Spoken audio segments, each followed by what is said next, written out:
The cold wind swept across the Siberian wilderness as 12-year-old Nari pulled her jacket tighter around her shoulders. Her left arm sat heavy in its white cast, making every movement awkward. She had broken it 2 weeks ago while climbing rocks near their camp, but she refused to let that stop her from joining her father on this important trip. Dr. Minho crouched beside a section of melted permafrost, his breath forming small clouds in the freezing air. He brushed dirt away from something large and curved that stuck out from the frozen ground. His eyes lit up with excitement as more of the object became visible. "Nari, come look at this," he called to his daughter. "This could be the discovery we have been waiting for." Nari walked over carefully, trying not to slip on the icy ground. Her good hand gripped a walking stick that Hyun, their local guide, had carved for her. She looked down at what her father had uncovered and gasped. It was huge. The curved object looked like a giant tooth, but it was longer than her entire body. The surface was smooth and yellowed with age, and it seemed to glow slightly in the pale Arctic sunlight. "Is that what I think it is?"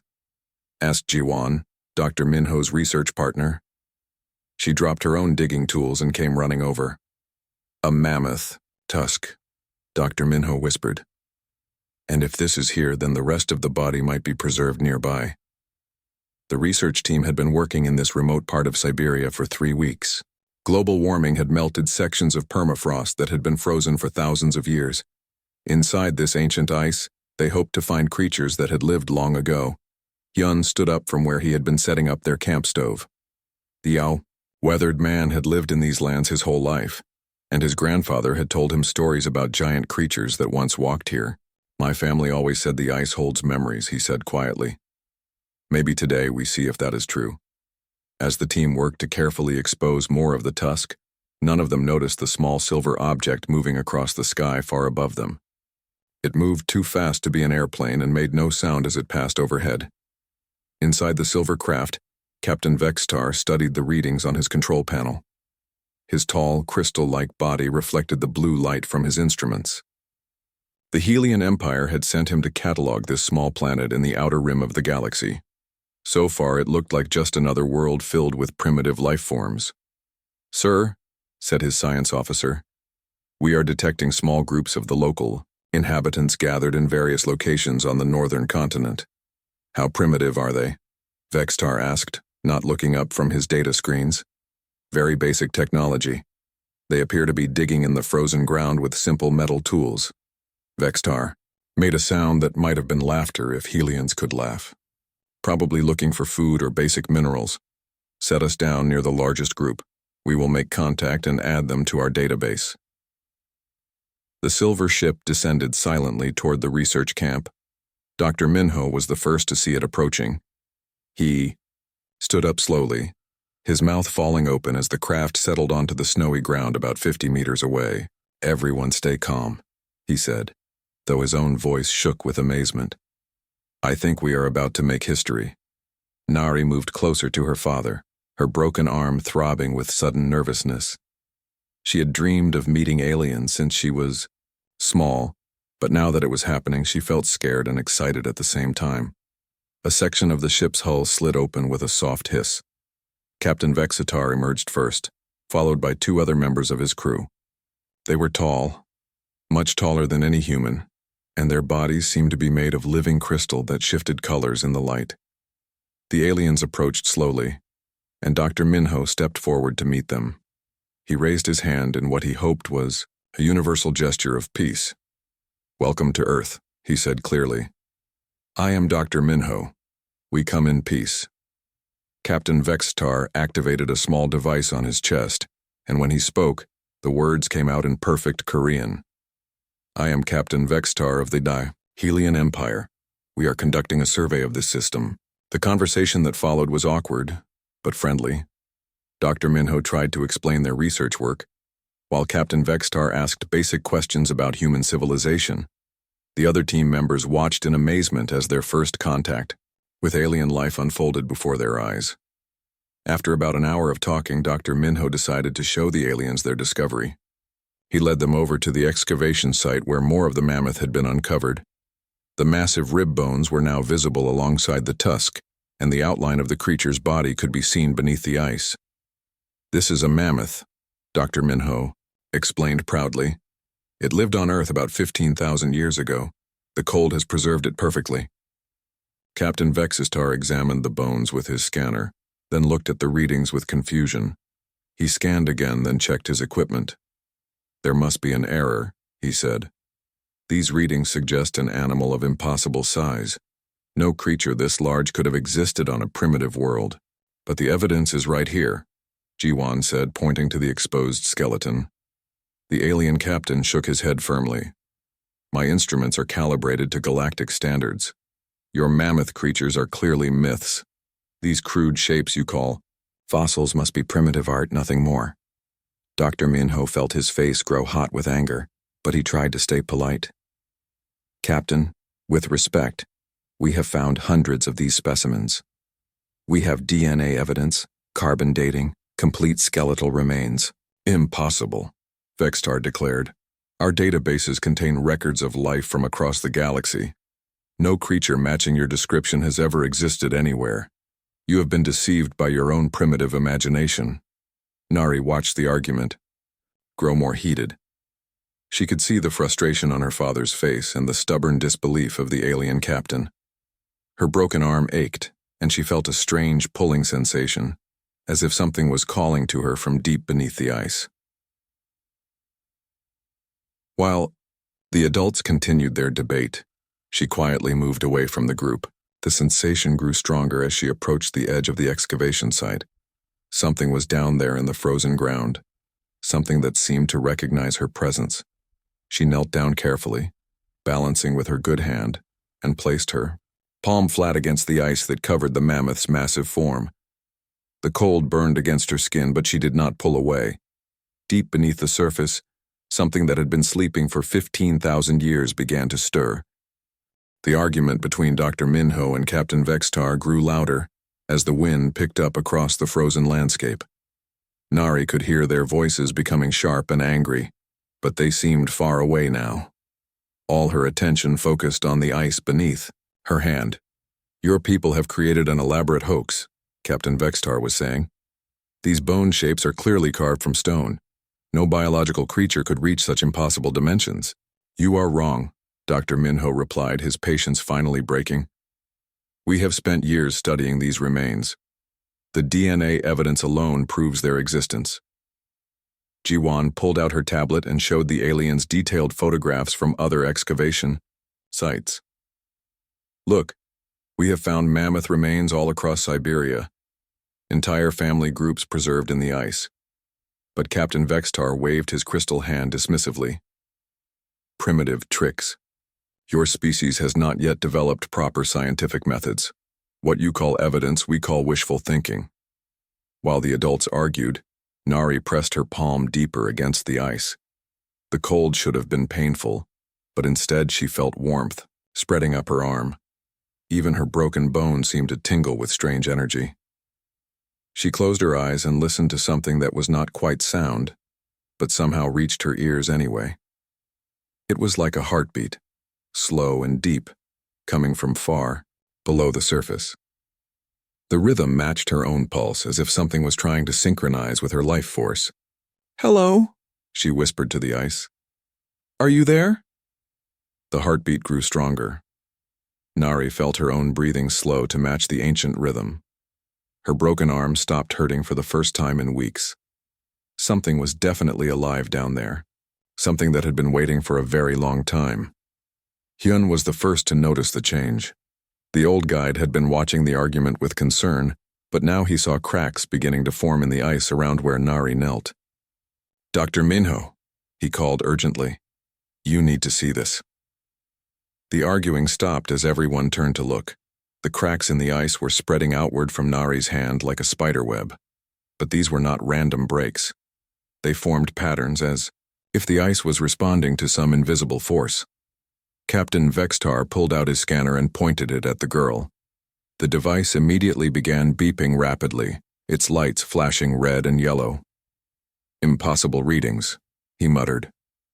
"The energy levels are off all known scales." "Nari, sweetheart, step away from there," Dr. Minho said gently, But his daughter did not seem to hear him. The cracks grew deeper and wider. Through the gaps, a soft blue light began to glow. It was not the harsh light of alien technology, but something warm and alive like sunlight filtered through deep water. "My instruments are malfunctioning," Captain Vexistar announced. "This cannot be happening." But it was happening. The ice continued to crack and split, and the light grew brighter. Nari felt the presence beneath the surface becoming stronger, more aware. It was not just alive.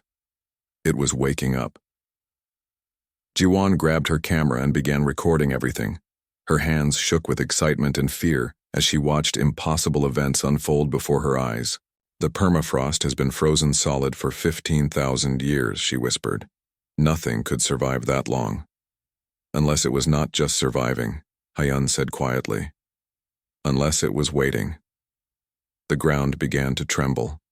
Small pieces of ice fell into the widening cracks, and everyone could hear them landing in water far below.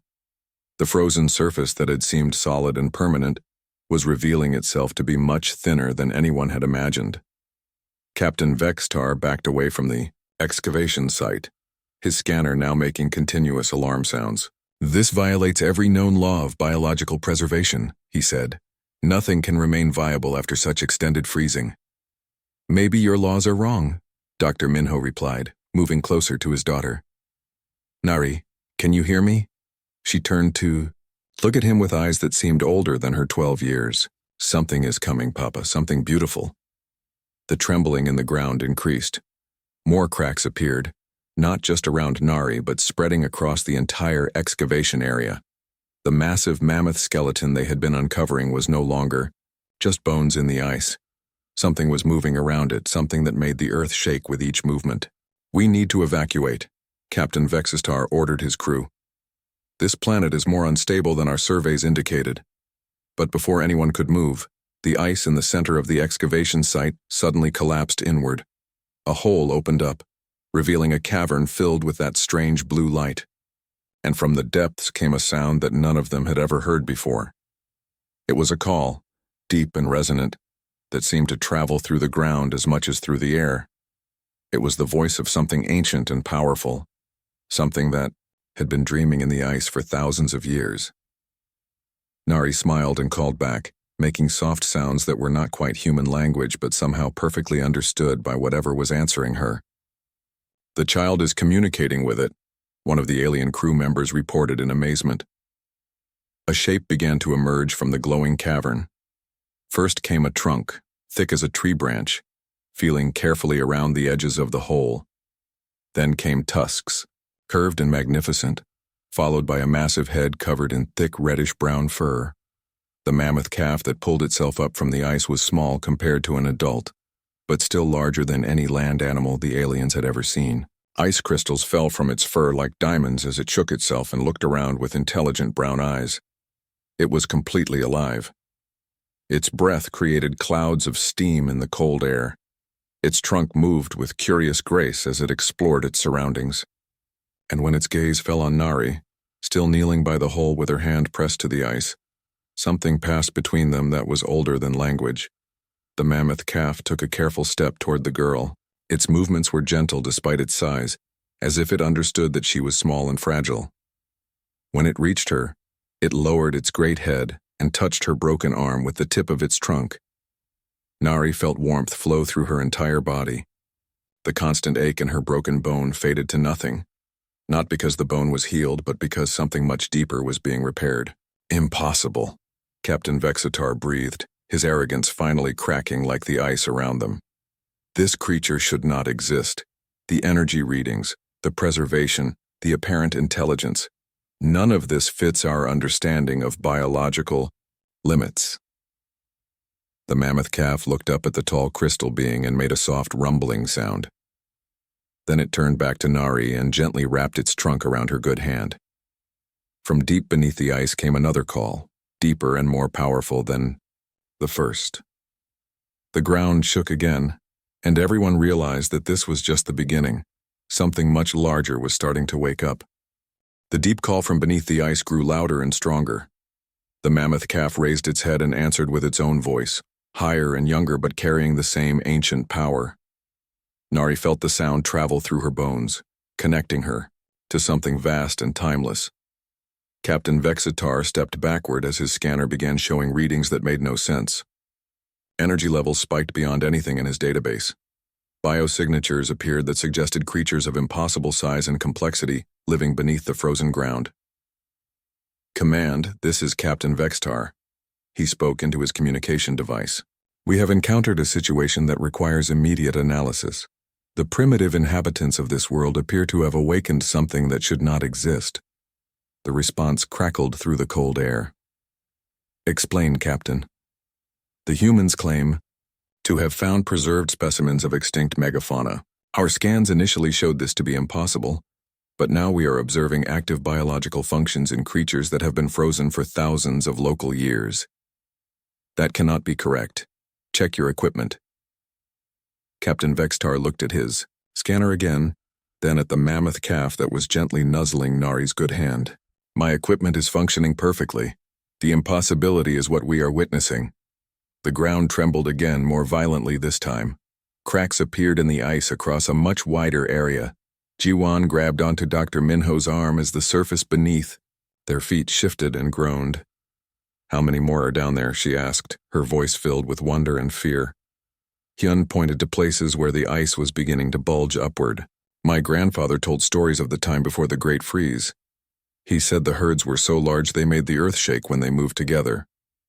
The mammoth calf made soft sounds to Nari, sounds that seemed to carry meaning, even though they were not human words.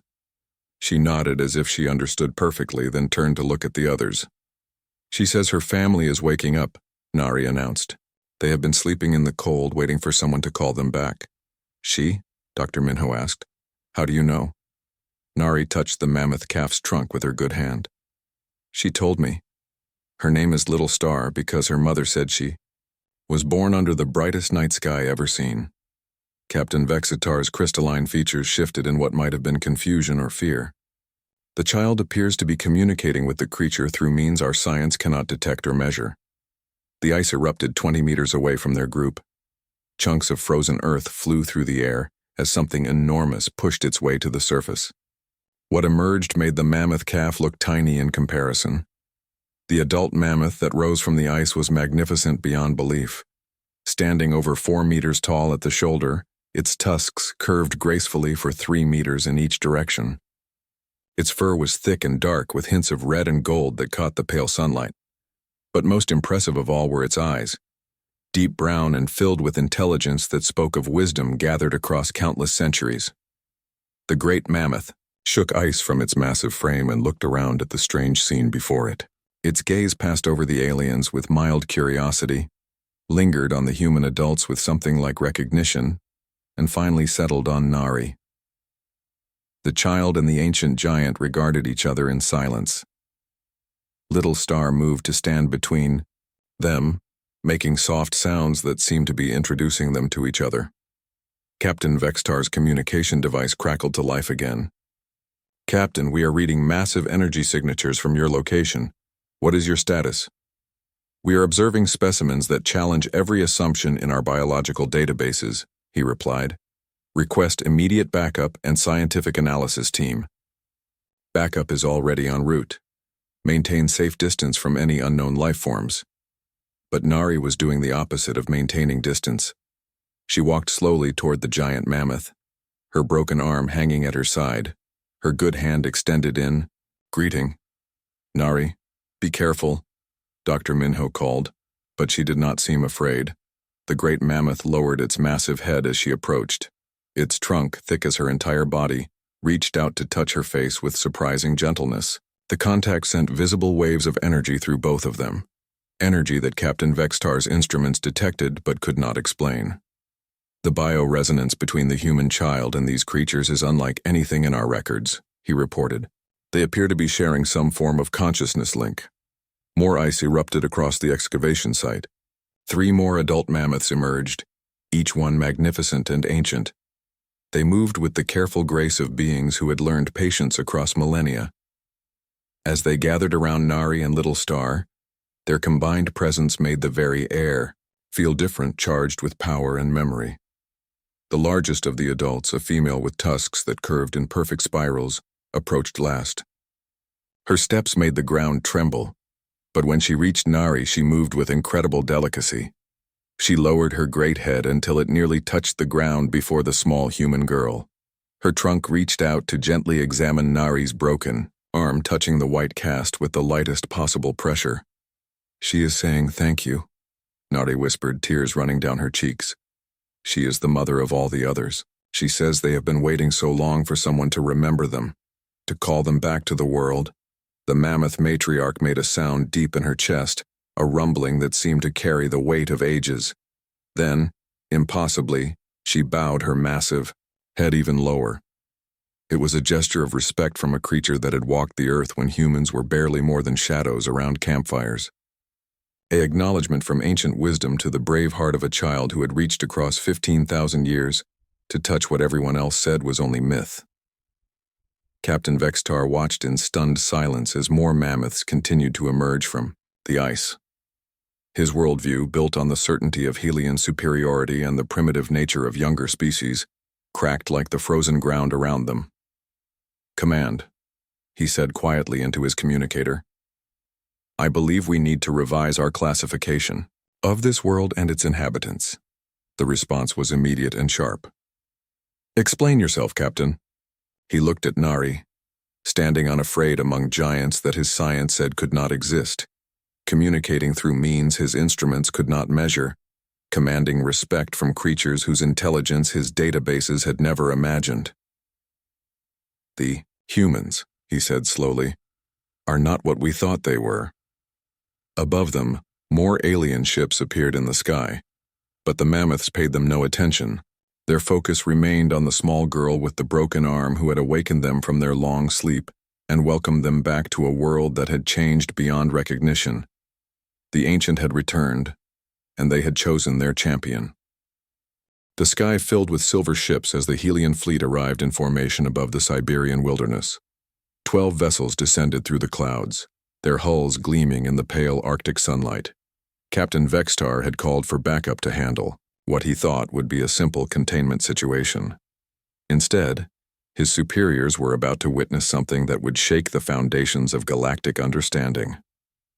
Admiral Kethron emerged from the lead ship, his crystalline form larger and more complex than the other Helians. His body pulsed with deep blue light that indicated his high rank and advanced age.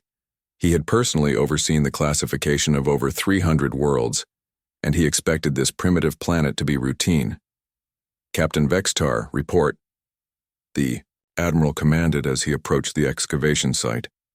"Sir, the situation has developed beyond our initial parameters," Vextar replied carefully.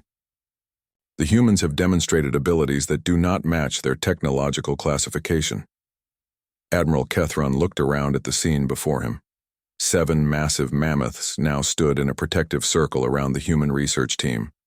The creatures moved with calm intelligence, their ancient eyes watching the arriving aliens with curiosity rather than fear. "Explain how primitive natives have awakened extinct megafauna," the Admiral said, his voice carrying the authority of someone accustomed to having every question answered immediately.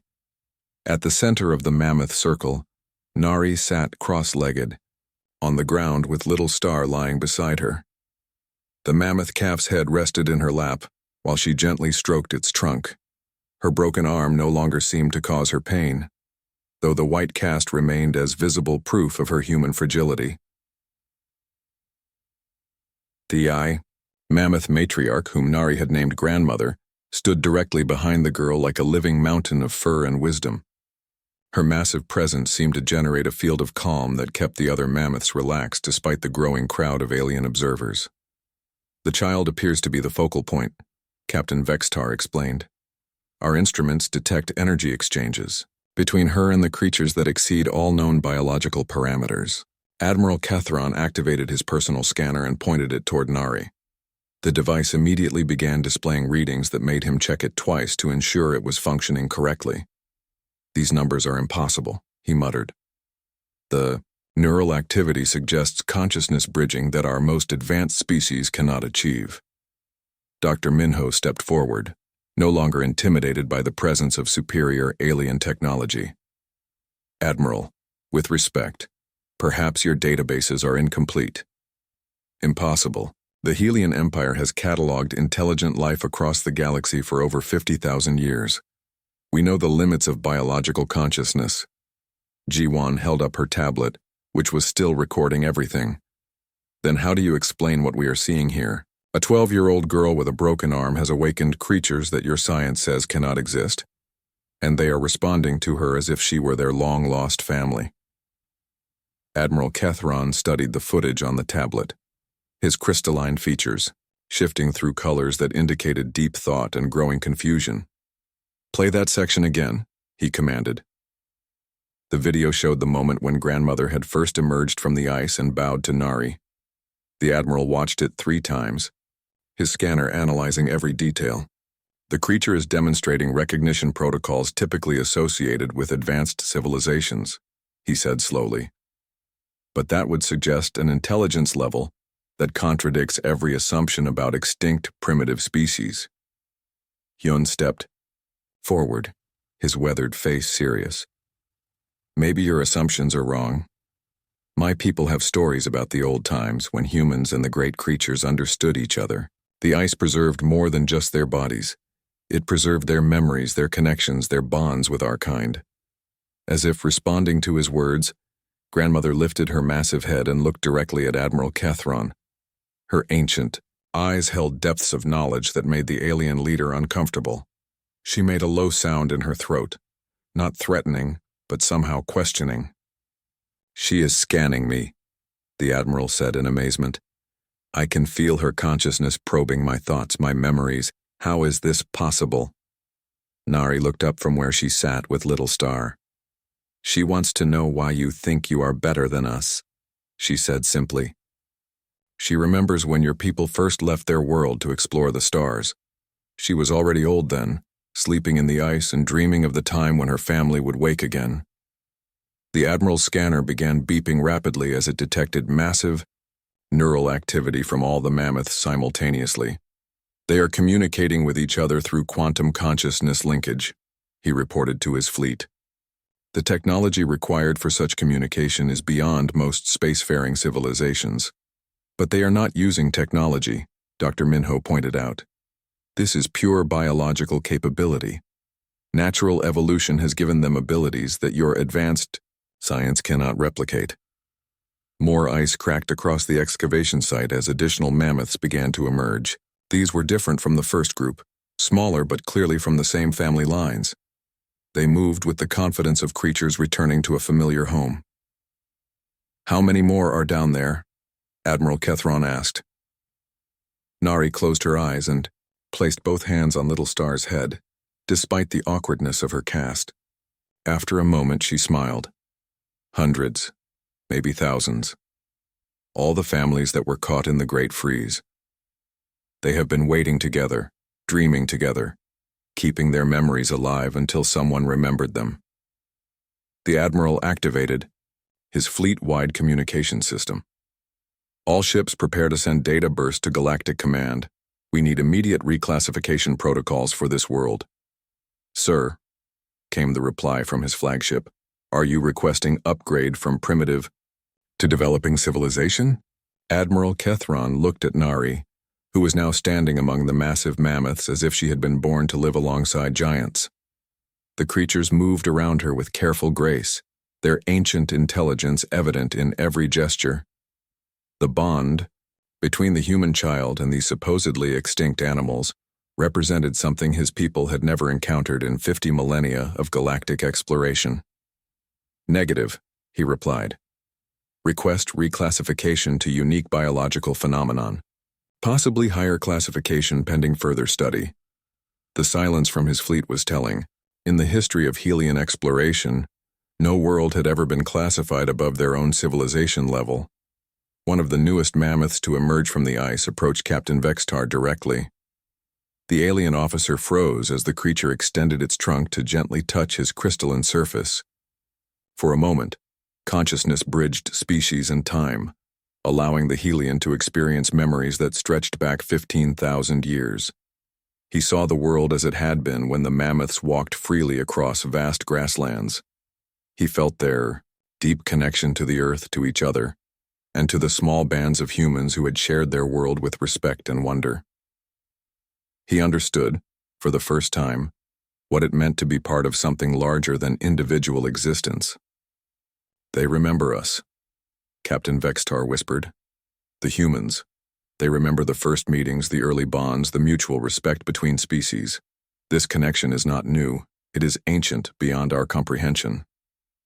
Admiral Kethron watched as more of his officers experienced similar contacts with the awakened mammoths. Each interaction left the Helians changed, humbled by the encounter with consciousness that operated on principles their advanced civilization had never imagined. "Sir," his science officer reported, "we are detecting similar awakening events at 17 other locations across this continent. The phenomenon is spreading." The Admiral looked at Nari, who was now laughing as Little Star playfully sprayed ice crystals with her trunk. A broken-armed human child had somehow triggered the return of an entire ecosystem that had been waiting in frozen dreams for thousands of years. "Send the data to command," he ordered, "and prepare a full diplomatic contact team. I believe we are about to learn that the universe is far more mysterious than we ever imagined." 3 months had passed since the awakening in the Siberian wilderness. The news had spread across the galaxy faster than light itself, carried by quantum communication networks that connected every civilized world. Earth was no longer listed as a primitive backwater in the galactic databases. Instead, it held a classification that had never been used before: Consciousness Bridge World. Nari stood on a platform built specially for her small size, addressing a gathering that would have been impossible to imagine just a few months ago. Representatives from 47 different alien species had come to Earth to witness what the Galactic Council now called the most significant discovery in recorded history. Her broken arm had healed weeks ago, but she still wore a small white bandage on her wrist as a reminder of the day everything changed. Beside her on the platform stood Grandmother, the mammoth matriarch whose presence had become Earth's unofficial symbol of the new age. "When I first touched the ice," Nari said into the translation device that carried her words to species across the galaxy, "I was not trying to prove anything to anyone. I was just a girl with a broken arm who felt something calling to her from deep in the frozen ground." In the audience, Admiral Kethron sat beside Captain Vextar. Both Helians had remained on Earth as the first permanent alien ambassadors, their crystalline forms now familiar sights in the research stations that had grown around the awakening sites. The human child continues to demonstrate consciousness, bridging abilities that exceed our theoretical limits. Admiral Kethron spoke quietly to his aide. "Her neural patterns show integration with mammoth consciousness that should be biologically impossible." But Nari was no longer the only human showing these abilities. Across the Arctic regions where mammoth herds had awakened, other people were discovering their own connections to the ancient giants. Children seemed especially gifted, their minds more open to the deep communications that flowed between human and mammoth consciousness. Dr. Minho had become the director of the new International Mammoth Research Institute. His work documenting the awakening had revolutionized both paleontology and consciousness studies. He watched from the side of the platform as his daughter continued her presentation to the galactic community. "The mammoths teach us that memory is not just something that lives in our minds," Nari continued. "It lives in the connections between all living things. When they were frozen in the ice, they did not just preserve their own memories. They preserved the memory of their friendship with humans from long ago." Ji-Wan, now the head of interspecies communication studies, monitored the real-time responses from alien audiences across the galaxy. The translations of Nari's speech were being analyzed by minds that represented millions of years of combined evolution, and the reactions were uniformly amazed. On the grasslands behind the platform, 17 mammoth herds moved freely across restored Arctic landscapes. The awakening had not stopped with the first group. As word spread through whatever mysterious network connected the frozen giants, more had emerged from ice that had held them for thousands of years. Little Star, now grown larger but still playful, approached the platform and gently touched Nari's hand with her trunk. The contact sent visible waves of energy through both of them, energy that every alien scanner in the audience detected, but none could fully explain. She says that the connection between humans and mammoths is older than the ice, Nari translated.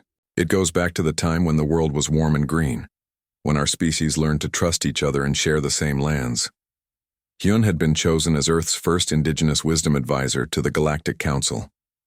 His grandfather's stories about the old connections between humans and the great creatures had proven more accurate than any scientific theory. He stood near the front of the audience, nodding as Nari spoke truths his family had preserved through generations of oral tradition.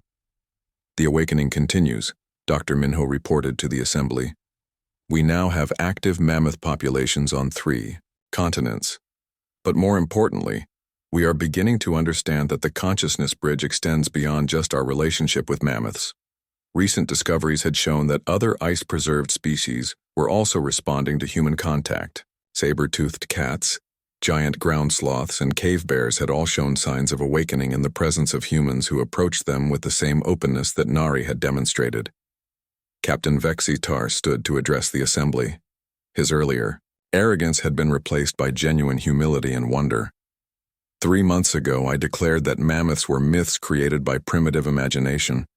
I was wrong in ways that our science is still trying to understand.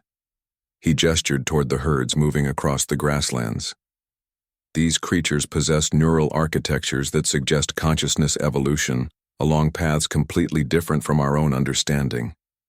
They have maintained complex social memories and emotional bonds across thousands of years of suspended animation.